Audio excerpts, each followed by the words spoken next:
we heard a lot about these specific issues throughout the day. So thank you very much for coming and for your testimony tonight. I think it is night. It's close to night. I'm going to excuse you, and I'm going to call the next panel, which is panel H, and it's food and genealogy. I love how we sort of blended these things together.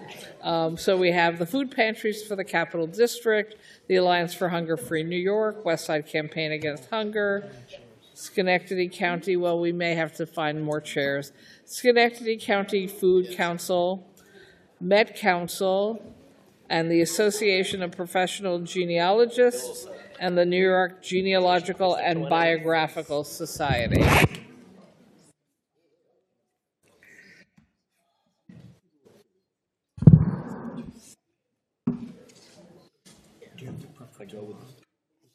People. Oh, yeah, we're... Well, no, because Human Services is theirs tomorrow, the assembly.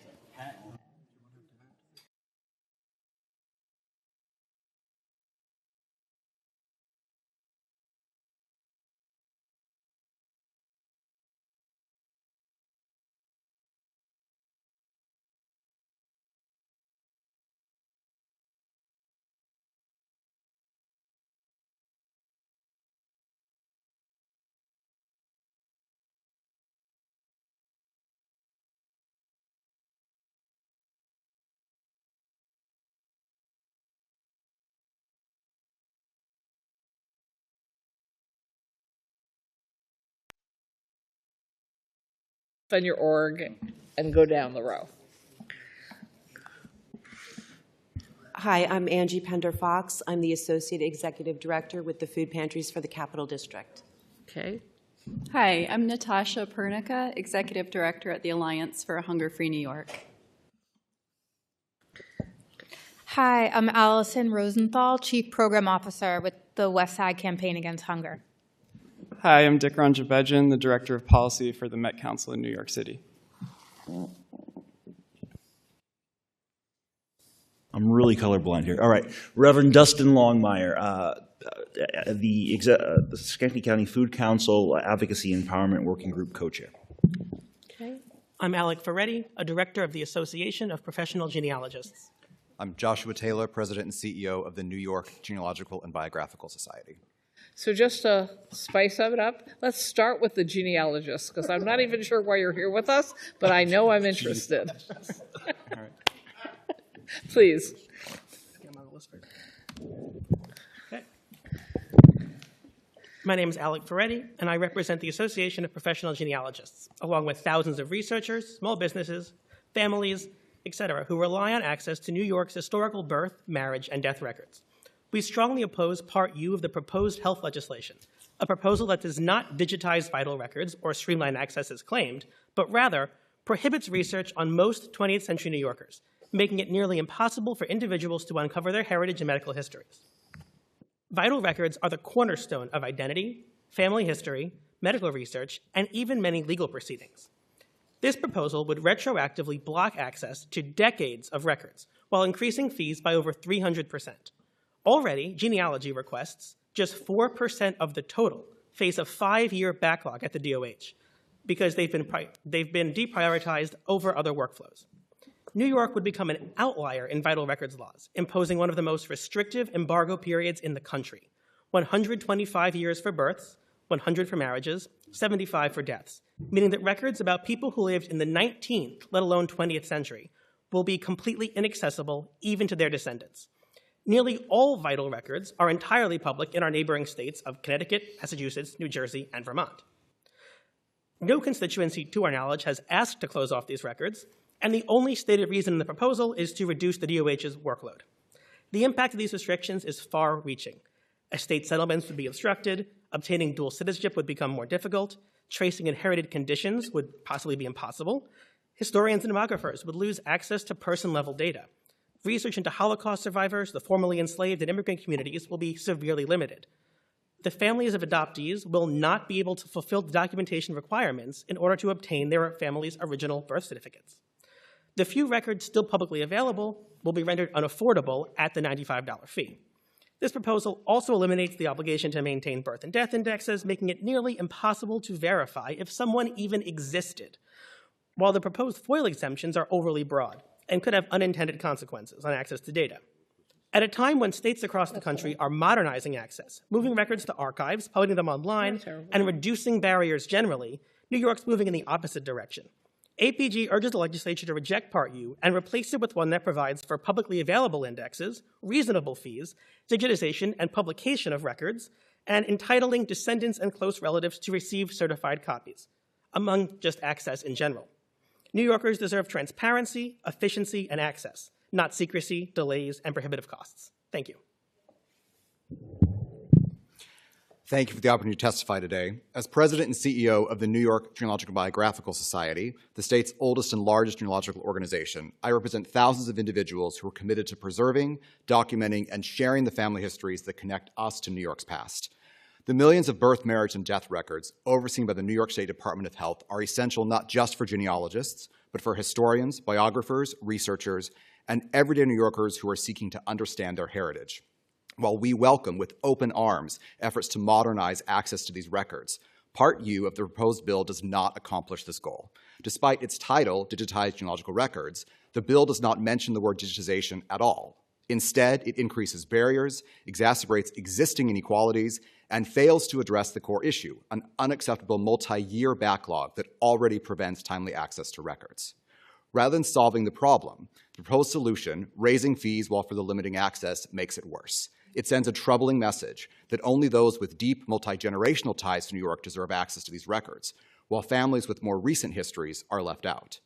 Genealogical research is not a luxury. It is a fundamental way for people to connect to their past and their communities. Some researchers trace migration patterns, others seek answers about their family's medical history, some order copies of every John Smith to figure out which John Smith is theirs. Many travel throughout the state, supporting local businesses through heritage tourism. All need fair and reasonable access to New York's vital records. At a time when New Yorkers are already struggling with rising costs, a steep fee increase, further burdens working class and lower income families. Everyone has the right to discover their heritage, regardless of their financial situation.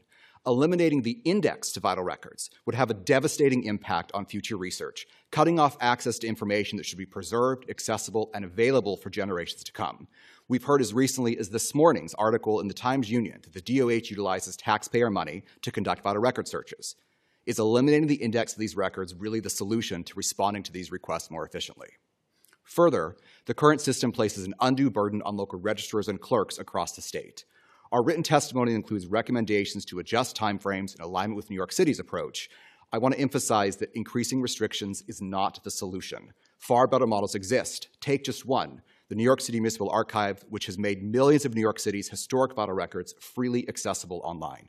We have previously communicated our concerns to the Department of Health, and our inquiries have gone unanswered. We stand ready to work with you to ensure that all New Yorkers, regardless of background, can continue to explore their family history and strengthen their ties to the Empire State. Thank you for your time. Feed the line and shorten the line. My name is Reverend Dustin Longmire, pastor of Messiah Lutheran Church in Rotterdam, New York, and I come before you today as co-chair of the Schenectady County Food Council Advocacy and Empower Working Group. Last May, we partnered with the Schuyler Center for Advocacy and Analysis, the Alliance for Hunger-Free New York, the Rotterdam Community Center, and the Labor Religion Coalition of New York to organize a Food and Poverty Speak Out. This was an opportunity for poor and working people across our county to develop priorities for this year's New York State budget. We then further refined that feedback with our Schenectady County community advocates, 11 current and former emergency food program guests who have dedicated countless hours to bringing their lived experience to the work of policy change. In Schenectady County, our philosophy is simple, friends. As we work to address the greatest food affordability crisis in New York State since the Great Depression, we must prioritize the views of poor and working people. And the priorities of poor and working people in Schenectady County are incredibly clear. Feed the line and shorten the line. How can we feed the rapidly growing lines of neighbors at emergency food programs across New York State? We must fully fund the HIPNAP, Hunger Prevention Nutrition Assistance Program, and Nourish New York program at $75 million each. How can we shorten the line? We must secure a $100 minimum SNAP benefit, the Supplemental Nutrition Assistance Program, formerly known as food stamps. The USDA's Economic Research Service recently released a report saying 1 in 8 New York households are experiencing food insecurity, up from 1 in 10 last year. Since 2019, the number of people visiting emergency food programs across our state has grown by 70%. Feed the line and shorten the line. Last night, poor and working people organized at the Schenectady City Council to urge the passage of a municipal resolution supporting the full funding of HIPNAP and Nourish New York and raising the SNAP minimum benefit in this year's state budget. As I speak, we are organizing at the Schenectady County Legislature as well. Tomorrow, in 2 suburban and rural counties, our community advocates will continue this, dare I say, holy work. I am happy to report that a bipartisan group of our county's state assembly members and senators are supporting this effort as well. I have no doubt, based on the testimony of my other colleagues here, that poor and working people across our state feel much the same way. Feed the line, shorten the line, fully fund HIPNAP and Nourish New York, and raise the SNAP minimum benefit in this year's New York State budget. Feed the line, shorten the line. 1 in 8 of your neighbors in this state are counting on you. Thank you. It's hard to follow a reverend. Good evening, Chairs Kruger, Pretlow, and Paulin, and fellow committee members. Thank you for holding this hearing tonight. My name is Dikron Jebedjian, and I'm the Director of Policy at the Metropolitan Council on Jewish Poverty. Met Council provides a wide array of supportive social services to over 320,000 New Yorkers annually. Today, we have heard about health through the lens of insurance, nursing, workforce development, and many other very important issues that impact the health outcomes of New Yorkers. Yet, health, both physical and mental, begins with what we eat. I am here today on behalf of Met Council's food programs. We provide emergency food service to anyone who comes to our doors, including kosher and halal observant communities. We are here alongside leaders from across the state and on behalf of the millions of New Yorkers experiencing food insecurity to urge this committee to provide $75 million of funding to the Hunger, Nutrition, and Prevention Program, Nutrition Assistance Program, HIPNAP. Additionally, I call on this body to work with the Department of Health to increase transparency and accountability in their HIPNAP award decision-making process. New York State is home to the largest Jewish and Muslim populations in the country, yet we consistently fail to meet the needs of these diverse communities. Over the course of 18 months, Met Council collected 230 surveys from emergency food providers in 46 of New York's 62 counties. We published a full-length report last September. In this report, we found that emergency food providers from 24 counties, representing 44% of all of our respondents, including the counties of the Bronx, Broome, Chemung, Columbia, Erie, Kings, Monroe, Nassau, New York, Onondaga, Ontario, Queens, Rensselaer, St. Lawrence, Suffolk, Westchester, and many others that are represented by members of this committee reported unmet kosher and halal food need. This need was present in the catchment areas of all 10 New York State food banks. We definitively know that there are New Yorkers from all over the state who follow religiously required diets and need food assistance, and HIPNAP is one of the best tools to address this need. New Yorkers observing these diets will go without food if the system does not provide appropriate food products. HIPNAP provides flexible funding that allows Met Council to purchase these products directly for their clients. Because of this flexibility, we believe this body must continue to invest in programs like HIPNAP. The funding and administration decisions made by this committee will impact the lives of millions of our neighbors.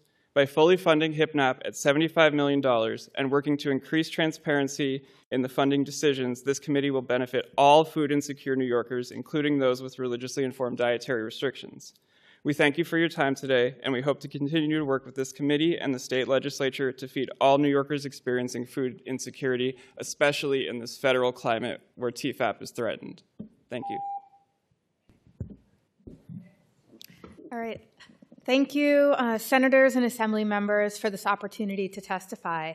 I'm Allison Rosenthal. I'm the Chief Program Officer with the West Side Campaign Against Hunger, and we're asking for your support to ensure the Hunger Prevention Nutrition Assistance Program, HIPNAP, is funded at $75 million. And Nourish New York is also funded at $75 million. And we thank your work We thank you for your work to secure the 40-year-long precedent of supporting food pantries and meal programs, in addition to food banks, by ensuring funding goes directly to food pantries and not just directly to food banks. The West Side Campaign Against Hunger is one of New York City's largest emergency food providers, and our mission is to alleviate hunger by ensuring all New Yorkers have access with dignity to a choice of healthy food and supportive services. As was just mentioned by my colleague here, New York State is experiencing a hunger crisis. The USDA recently released a report that showed 1 in 8 New York State residents is experiencing food insecurity. That is an increase from 1 in 10 in the previous year.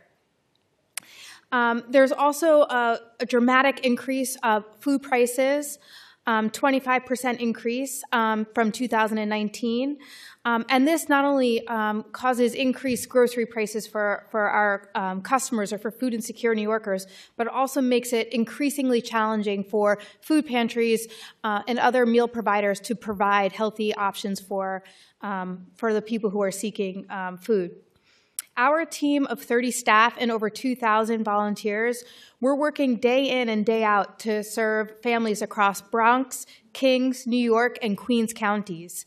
This past year alone, we served over 110,000 New Yorkers in need at over 30 different community distribution locations. And we also provided over 2,000 home-delivered groceries each month to food insecure New Yorkers. The demand for food at our organization is 3 times pre-pandemic levels and is 50% more than even during the peak of the pandemic. We've never seen numbers like this in our 46 years of service. No matter the need, we stay focused on our community, making sure that they have access to healthy, culturally relevant foods. This year, we will give out over 3 million pounds of fresh produce alone. Funding from HIPNAP and Nourish allows us to buy amazing New York State products, culturally relevant, healthy, and fresh food that our customers want and need. But we need more funding to meet the increased need that we're seeing on our lines. Food pantries need to receive funding directly from the state and not through food banks. Does that mean my time's up? Okay, thank you. Hello, thank you so much for the opportunity. I'm Natasha Pernica of the Alliance for Hunger-Free New York. We are working together with more than 250 frontline food assistance providers like food pantries in 33 counties towards a hunger-free New York. Who deserves to eat? Analysis of the decline in philanthropy over the past several years, the increase in food assistance services that have been described at 70% since 2019, along with the increase of food inflation at 25% since 2019, shows that it would take approximately $2.41 today to $1 in 2019 just to remain flat. What that looks like for HIPNAP, Hunger Prevention Nutrition Assistance Program, that would mean $82 million in this year's budget just to remain flat. We are asking for $75 million. Food pantries are the place where people turn to when they have nowhere else to go. Their wages are not keeping up. We are seeing more and more working people, working families turning to food pantries than we've ever seen before. We're seeing a lot more older adults living on extremely limited incomes in retirement than we've ever seen before. SNAP and WIC are both supplemental programs. Food pantries are where people turn to when there's nowhere else to go.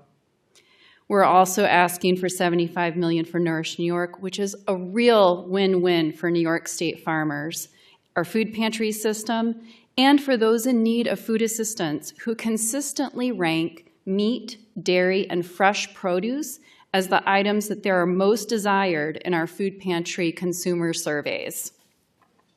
Not only is it expensive for our families to shop at the grocery store, it's more expensive to keep food pantry shelves stocked with healthy and nutritious food.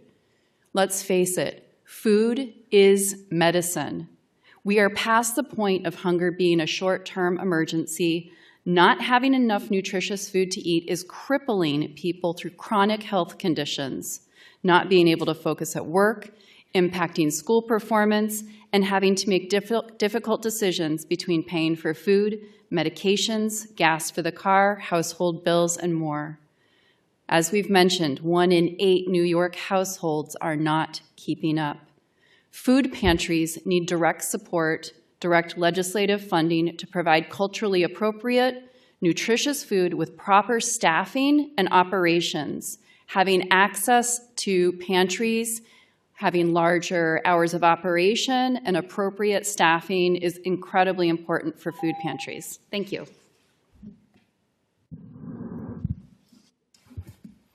Hi, everyone. I'm Angie Pender-Fox, Associate Executive Director at the Food Pantries for the Capital District.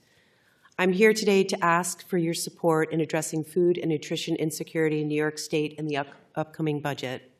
Specifically, we are asking for your support in ensuring that Hunger Prevention Nutrition Assistance Program, or HIPNAP, is funded at $75 million.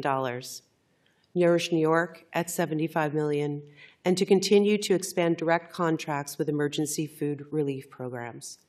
The Food Pantries for the Capital District is a coalition of more than 70 food pantries serving Albany, Rensselaer, Schenectady, and Saratoga counties. As a coalition, we continue to experience record-high service levels. In 2024, our coalition of food pantries supported over 104,000 individuals seeking food assistance. This is more than a 50% increase from 2023. In 2024, our food access and referral team provided nearly 12,000 referrals for food assistance. This is the highest in our 45-year history as an organization. The statistics we see are shocking, but sadly not uncommon, as our colleagues across the state are also experiencing record-high service levels. The continued increase in need, coupled with food inflation, puts a tremendous amount of pressure on our direct providers, a pressure that many struggle to meet. And while you'll hear many stats today, please remember that each number represents a human being struggling to provide the most basic of needs for themselves and their loved ones, the basic need of food. Thank you for your leadership on this critical issue. We, along with our colleagues from the Alliance for a Hunger-Free New York and direct providers across the state, are hopeful that you will stand with us and ensure that all New Yorkers have the food and nutrition they need to not just survive, but thrive. Thank you, everyone. Senator Webb or Rivera?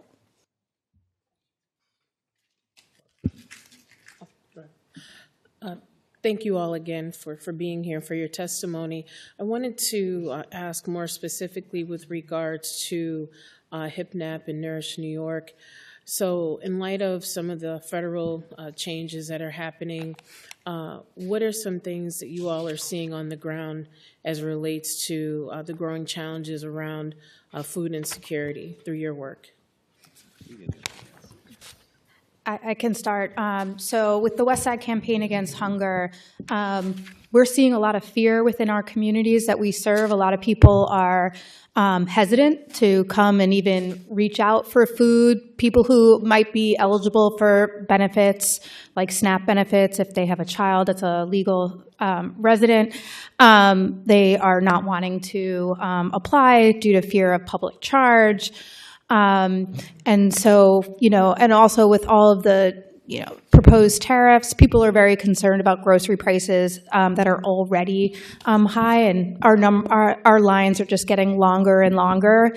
And so I just only see the need increasing. I can just add that we've been monitoring the TFAP program from USDA. It's, according to Feeding New York, approximately 30% of the food that's distributed through food banks comes from USDA's TFAP program. This is an incredibly important free... Can you elaborate what TFAP is the Emergency Food Assistance Program through USDA. It's like the free government food, which is important because most food pantries get through food banking they pay for. So this is one of the free foods that are available to pantries. So that's something we're monitoring. And I just want to add that TFAP has a attestation requirement that, to my colleague's point, really scares off many clients.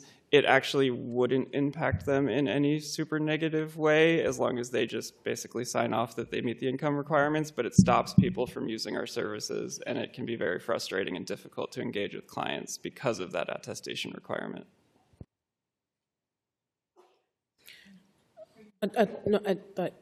Yeah, I can just say, anecdotally, this past Sunday, before we were serving Holy Communion at my church, there was a number of our members who were panicking about their SNAP benefits being cut. Panicking. And they're talking about how can we just feed people, I guess, spiritually with and not do, and how are we going to meet the need to feed people physically as well with the proposed cuts on the federal level? It's terrifying. Thank you. Are there any additional recommendations that you all suggest that we can do? I know some things are out of our control, but most certainly be willing to hear. I know we only have a few seconds left. Just a couple points. Oh, shoot. Assemblyman Weppering.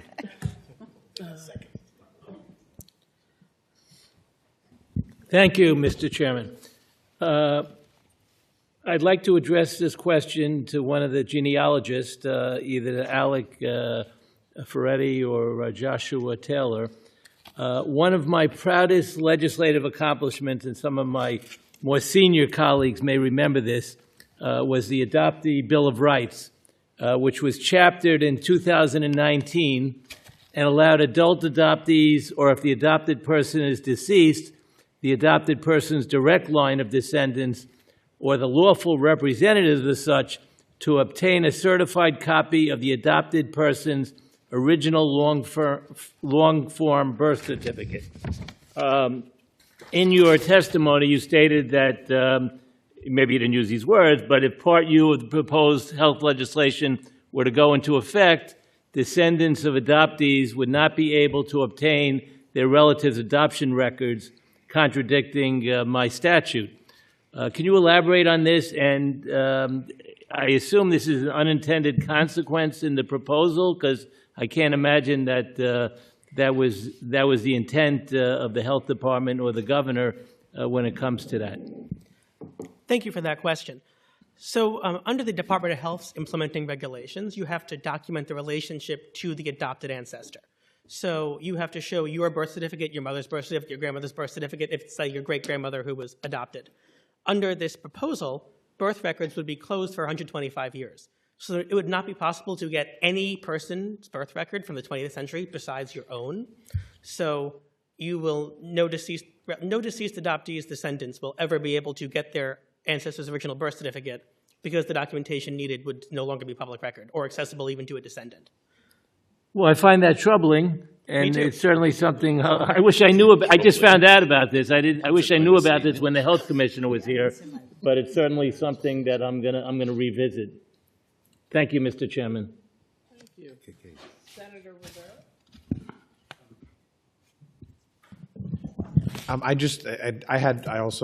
Most of the questions I had were for the genealogy folks. I'm very much aware of the issues that exist around hunger around the state. Certainly, and many of you work in my community, so thank you for that. And I'm certainly committed to making sure that you have the resources necessary to feed folks around the state. On the genealogy issue, It's not going on. I guess the reasoning that, I mean, I may be asking the wrong folks because you're like, what? When you saw the change happen. Are you aware of any reasoning that's being stated by the administration as far as what they would need, why they would need to do this? Exclusively, it's reducing the backlog or administrative burden.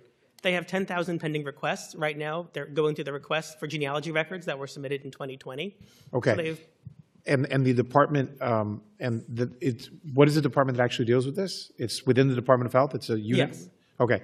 So you folks, I'm not sure if you probably were not here the whole day. If you were, God bless you. Unlike us, you didn't have to be. But there was a conversation that we had early on with the administration, with the commissioner, about staffing shortages and about the fact that the only addition that they have to the staff was like 7 lines, and they had already stated specifically what that was going to be for, as opposed to like broadening their staff. So this, you would say that this is further evidence that maybe if they staffed up correctly, they would be able to deal with it, as opposed to putting the burden on the folks who are seeking the records, which is what they seem to be doing here? Yeah, Exactly. I would absolutely agree. And particularly telling folks to go to the local registrar rather than the Department of Health is just not, it's not solving the problem at all. But yeah, staffing up would help tremendously. Gotcha. All right, thank you. Assemblyman Jensen? Thank you, Mr. Chairman. Also questions for the genealogist. So if we digitalized vital records, and has there been any clarity that you may have heard, either directly or indirectly, about what would happen to the requests that were submitted prior to if and when this would be enacted? So you said 2020 is when they're processing requests from. Would they have to process, is it your understanding, would they have to process all outstanding records? Would the request be canceled? Have you gotten any indication how that would work? No, we do not know. Oh, okay, good. Okay. Okay, pivoting to the hunger team, because there's 5 of them and there's only 2 of you and there's only 1 of me and I don't, they can gang up.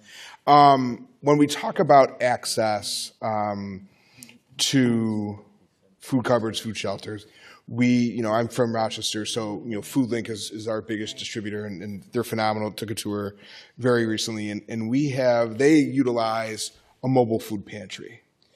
How could the state work to enhance the abilities of organizations like all of yours and the other ones across the state to ensure that they're meeting more New Yorkers in need who may not be able to get to a predetermined distribution site? I think one solution for that would be funding, allowing HIPNAP and Nourish to go directly to food pantries, because right now the funding goes through food banks, and the food banks are putting unnecessary obstacles for food pantries to get food to where it needs to go. So as an example, the food bank for New York City is requiring that our executive director or a senior program director be on site for any mobile food distribution. That is just not possible when you're running an organization that has 30 different distribution locations. So if we get the money directly, it removes any of those unnecessary obstacles for us opening up mobile food distribution points. And then how does the funding stream work too? So right now, I think people think of food banks as raw goods. So you're getting an orange, you're getting a potato, you're getting a box of pasta. How would the funding work if a food bank wanted to feed the hungry, shorten the line, but do it through prepared meals, hot meals? That's a different consumer base for folks that can't cook. I just want to mention home delivered pantry groceries, which we do a lot of, as an important thing that we would love to see funding for home delivered groceries and other mobile programs. Okay, thank you all. All right, I think it's me. Hi, everyone. So I certainly understand the need for more money for emergency food and the different programs. I think realistically, if you were to ask the state to start to subcontract with every individual emergency food provider, it would never happen. Nobody would ever see any money. So I would actually suggest that if some groups are having concerns about requirements being placed on them by the food banks, work it out with the food banks to just change those rules rather than having with all due respect, the illusion that the state of New York is going to contract with the thousands of food pantries and soup kitchens in the state of New York. It's not even asking for an answer. I'm just saying that's my thoughts. On the genealogy, all right, so everybody understands there's more reasons to need this information now than ever. It used to just be, it would be really interesting to find out where my ancestors came from and where they landed and what happened. And why is Grandma seemed to be the second wife of Grandpa when we never learned that until now. But now we know for medical reasons, tracking this kind of information can be crucial. I'm working on some legislation to expand the state's responsibility for making sure with in vitro fertilization, with surrogacy, with egg donors, et cetera, that there's ways for us to get this information when our doctors say we really need to learn more about who's who for health and genetic purposes. So, and it's also, we talk about the states going through digitalization. Shouldn't that make it all so much easier for them?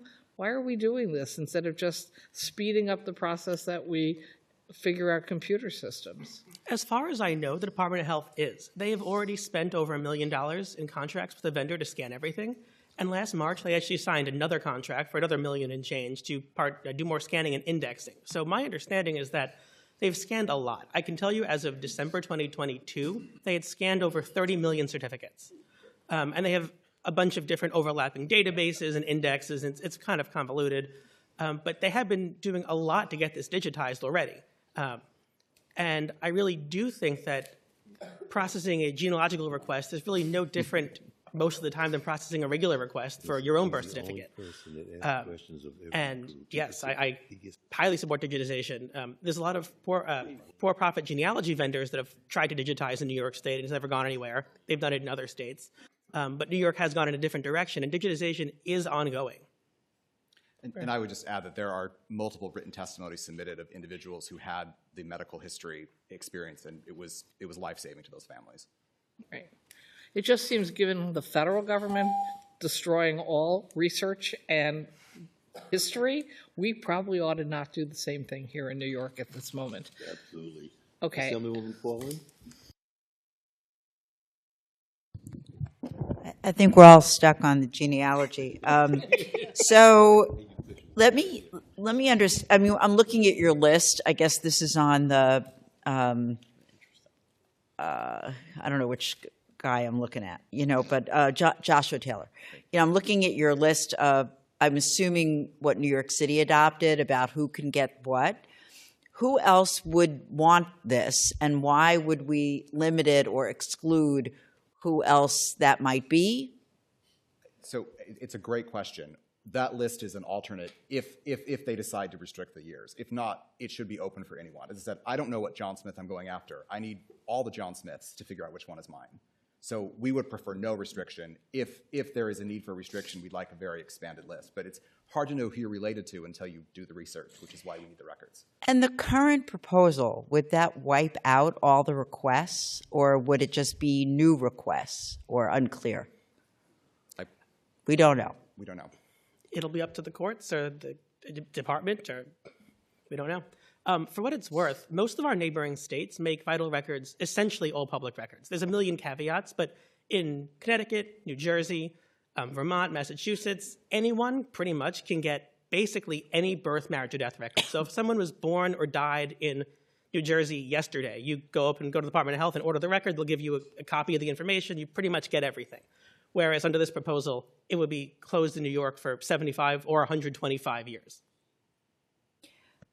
Thank you so much. Assemblywoman Gonzalez-Rojas? Thank you. The genealogy thing is fascinating because in this, 100-something page document, this has been really skipped over. So thank you for highlighting this. I do want to speak to the food justice folks. First off, thank you for all you do. I am eternally grateful. I'm very proud to have dedicated a lot of my advocacy here in the Assembly for food justice and have worked with many of you in this fight. Reverend, you mentioned the SNAP minimum benefit. It's a bill I carry, very proud to carry. Could you talk about that real impact for the people you serve? And just for the record, the minimum benefit in New York State, well, for the whole program in the country, is $23 a month. And we know in this day and age, $23 doesn't get you far. But if you could talk more about it from your experience. Yeah, thank you for that. Yeah, exactly. The minimum benefit's currently $23 a month. I could buy maybe, a meal and a half down the food court with that amount of money, right? And I mean, and this compounds on so many other affordability issues. I know one other thing that we've worked on a lot is the Faith-Based Affordable Housing Act too, right? There's we are dealing with such a massive affordability crisis in our state. We know that there's this story that that all the millionaires and billionaires are leaving. That's not true. It's everyone else that's leaving. Mm-hmm. It's everyone else that's leaving, and I see that in my own congregation. So many of our members who would never have worked their whole lives. Many of them are seniors. A number of them are veterans. They are struggling with how low that SNAP minimum benefit is. And I just got a message from Congressman Tonko earlier today saying that he's going to have to be fighting to protect the that level of SNAP benefits, right? So we need to respond as a state. This is a critical issue. Yeah, thank you so much. And I went back to look at the proposal for HIPNAP and Nourish New York, and I see the HIPNAP is being proposed at $57.8 million, and Nourish New York is $55 million.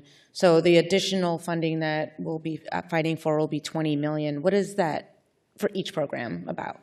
What does that look like for the services that you provide in the food pantries and the work that you do? So that is what was funded last year, including governor and legislative ad last year. I wanted to mention that most pantries, the thousands of pantries, don't want direct contracts. Most pantries want to go under food banks, but currently, of the 55 HIPNAP contracts, more than 40 already go to food pantry organizations. So when we're saying direct contracts for direct providers, we're talking about the larger food pantry organizations that are doing a lot of their wholesale purchasing independently. Even here in the capital region, 32% of the food they buy themselves, not food bank. Thank you. That was one of my questions. If you want to continue what you were just saying, that would be great.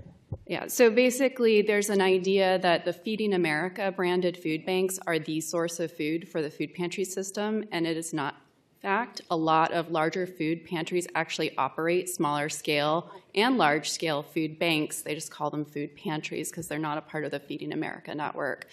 We've seen in New York City food pantries actually saving money by doing their own cooperative purchasing and bargaining. Sometimes sales at grocery stores are cheaper for pantries to purchase food than from their food banks. So it's really important for any legislative ads this year to be available for both food banks and food pantry organizations. As I mentioned, there are a lot of organizations that already have HIPNAP and Nourish New York contracts. And there are more restrictions on food banks than food pantries based on their federal contracts. Am I right about that, or is that? It mostly is with the TFAP program that we talked about earlier and the attestation. I don't know if you have anything to add. Yeah. No, we're all following the same rules, I would say. Can I add one thing about what she was saying, though? Sure. In New York City, our local food bank has stopped allowing us to do third-party distributions, and they're putting the burden on small volunteer-run pantries to contract directly with the food bank. And what we're talking about is the larger-scale pantries that have professionalized staff that can manage these contracts, having direct access to HIPNAP, not putting the burden on small independent food pantries. That are working with the food banks anyway. And I just wanted to clarify, we were talking about emergency food assistance programs, and that's free, but that's not fresh fruits and vegetables typically, so. That's a misconception over the past decade. I know that it's been changing, so I wanted to get get your. Yeah, it's a misconception. And that's one of the things that is at stake in not having resources, because we don't want to go back to you get what you get. We've made so much progress in adding fresh fruits and vegetables and dairy and more healthy food. We don't want to go back to what things used to be like. But the Nourish New York adds significantly to that, of course, because that is local and fresh fruits, and it's not traveling, so the nutritional quality is certainly higher for those. My organization has a direct HIPNAP contract with the state, but we get our Nourish funds through one of the local food banks. And when we do that, we have they only allow us to purchase the food from one vendor. So we're not able to utilize the resources in the best way. If we got it directly, we could buy the best food from the lowest cost vendor. So it creates inefficiencies. Thank you. Well, I mean, I just say thank you to all of you. Let food be thy medicine. This is very near and dear to my heart, is what my doctoral work is in, and so I'm just loving listening to this. But I It's disturbing how much hunger we have because it affects our economic development, long-term infrastructure, cognitive development, education. So thank you. Okay. I think we're done. All right. That was my rap, like alter All ego. right. That was I a should wrap, have Anna. been. That was your wrap. Yep. Yeah, there, Right. Thank you all very much for being with us tonight. And we're going to excuse you, and we're going to invite our last panel to come up. American Cancer Society, the Drug Policy Alliance Had to Leave, Hospice and Palliative Care Association of New York,